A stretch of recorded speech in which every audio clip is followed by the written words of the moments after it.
Hi everyone, and welcome to another Did You Know Thursday with me, Debbie from Stebbington. Today we are delving into Zoho, which is fast becoming one of my favorite CRM platforms. I'm going to show you how to modify it and customize it so it looks a little bit more like what you want to see. Let's go.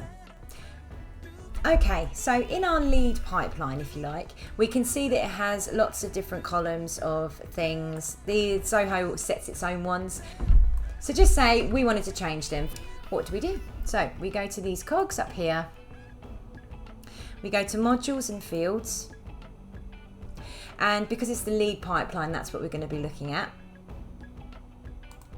So we click into it. I'm going to go into this pipeline that we want. You can create a new one if you want to from scratch, but you may as well use the one that we've got. Okay, so the Kanban view in our leads is all grouped by the lead status. So what status is that lead in? So that is what we want to amend to be able to change our view. So we click on the three dots next to lead status and we go to edit properties.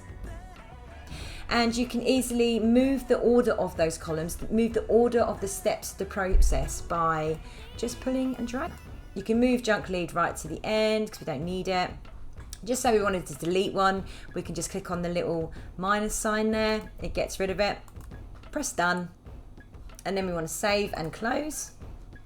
And then when we look at the module for the leads, let's see what happened.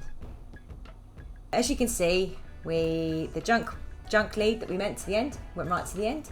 We deleted some, so we have less things to look at now, making our pipeline a little bit more easier and a lot more business specific to you. No. And that's all there is to it. It's so customizable. I absolutely love it. Anyway, that's it from me, and I'll see you next week.